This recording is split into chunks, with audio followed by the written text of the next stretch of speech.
অর্ধ পৃথিবীর বাদশাহ খলিফাতুল মুসলিমিন উমর রাদিয়াল্লাহু তাআলা আনহু জনগণের কাছ থেকে এক টুকরা খেজুর খাওয়ার জন্যে বাইতুল মাল থেকে অনুমতি চাইলেন। এই পৃথিবীতে এমন বাদশাহ কি আছে যে অনুমতি নিবে জনগণের কাছ থেকে? কাছে তো যাবে দূরের কথা, মনক্ষুণ্ণ হবে, মান সম্মান চলে যাবে। আমি কিভাবে ইমামের কাছে যাই, খতিবের কাছে যাই, জনগণের কাছে যাই? আমি মন্ত্রী হয়েছি, মেম্বারের কাছে, চৌকিদারের কাছে কিভাবে যাব, অনুমতি নিব? না না না, ইসলাম এটা সমর্থন করে না। ইসলাম আজ থেকে 1500 বছর আগে শিক্ষা দিয়েছে, যদি তোমার বিশেষ প্রয়োজন পড়ে, তোমার কাছে না থাকে, অনুমতি নিয়ে বাইতুল মাল থেকে নিয়ে যাও। আর আগেই গুডাউনের মধ্যে ভরে রাখে, জনগণ খাইতে পায় না, গুডাউনের মধ্যে ভরে রাখে। মুহতারাম হাজিরিন, খলিফাতুল মুসলিমিন উমর রাদিয়াল্লাহু তাআলা এমনভাবে রাষ্ট্র পরিচালনা করেছেন। কেন? ইন্নাল্লাহা ইয়া'মুরুকুম আন তুআদ্দুল আমানাতি ইলা আহলিহা, সূরা নিসার 58 নম্বর আয়াতে আল্লাহ তাআলা এই কথাই বলছেন যে তোমরা যোগ্য ব্যক্তিকে তাদের আমানত তাদের হাতে হস্তান্তর করো। মুহতারাম হাজিরিন, আমাদের সামনে আমরা চাই এমন হোক, এটা আমাদের প্রত্যাশা। এখন যে আলোচনা করবো সেটা হলো, আমাদের সামনে নির্বাচন আসতেছে, বিশেষ করে ইসলামের কথা যেহেতু আল্লাহ তাআলা বলছেন হুয়াল্লাযী জাআলাকুম খলাইফা ফিল আরদ, আল্লাহ তাআলা কোরআনে একাধিক আয়াতে বলছেন আমি তোমাদেরকে জমিনের মধ্যে খলিফা নিযুক্ত করেছি, খলিফা নিযুক্ত করেছি। এখন ইসলামিক, আমরা মুসলমান, আমরা ইসলামিক। এই জন্য আমি জামাত চরমনায় মামুনুল হক ইবনে শাইখুল হাদিস রহমতুল্লাহ আলাইহি, শাইখুল হাদিস বলতে যাকে এই বাংলাদেশের মধ্যে একজনকে বোঝায়, শাইখুল হাদিসের ছেলে শাইখুল হাদিস।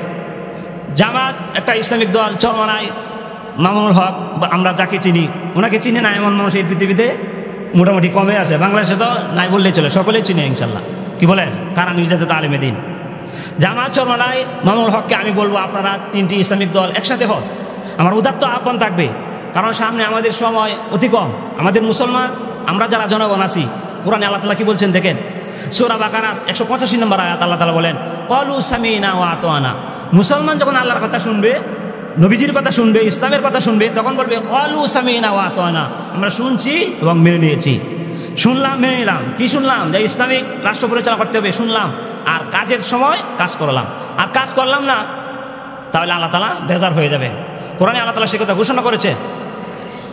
285 নম্বর আয়াত সূরাতুল বাকারা, ক্বালু সামি'না ওয়া আতা'না। সাহাবীদের মুখে একটাই ভাষণ ছিল, কোনো কিছু জিজ্ঞাসা করলে যে ঠিক আছে, আল্লাহ এবং রসুল ইসলামের কথা বললে তারা না করতেন না, না করতেন না, সদা সর্বদাই হ্যাঁ পজিটিভ উত্তর দিয়ে দিতেন, ক্বালু সামি'না ওয়া আতা'না।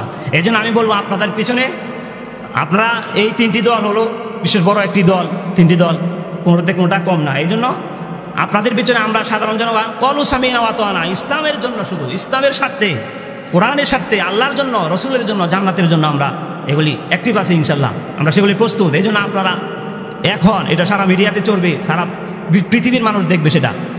সেই জন্য আমি বলবো আপনারা যে আমরা যেই মতেই থাকি না কেন, শুধু একটা কারণে, কোরআনী আইন বাস্তবায়ন করার জন্য, মানুষের হীনমন্যতা যেন না হয়, ইসলামী রাষ্ট্র পরিচালনা করার জন্য আপনারা এক হয়ে যান, এক হয়ে হাতে হাত রেখে কাজ করুন। মুহতারাম হাজিরিন, উমর রাদিয়াল্লাহু তাআলা আনহু যে ইসলামী রাষ্ট্র কায়েম করে গেছেন, এটা কিয়ামত পর্যন্ত কেউ করে দেখাতে পারবে না। পারবে? আবু বকর, উসমান, আলী রাদিয়াল্লাহু তাআলা আনহু যেটা করে গেছেন, সেটা কেউ করে দেখাতে পারবে না। এইদিকে এই ঘটনা শুনলেই তো আমাদের মনটা, হৃদয়টা নরম হয়ে যায় যে তারা কিভাবে রাষ্ট্র পরিচালনা করছে। মুহতারাম হাজিরিন, যোগ্য আলেমকে যদি কেউ ভোট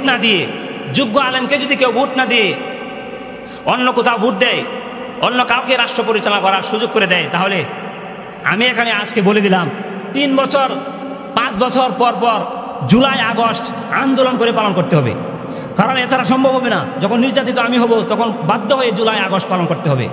যোগ্য আলেমকে যদি আপনারা ভোট না দিয়ে নির্বাচন না করেন, তাহলে 3 বছর 2 বছর 5 বছর পর পর জুলাই আগস্ট পালন করে দেশে থাকতে হবে, এছাড়া কোনো বিকল্প নাই।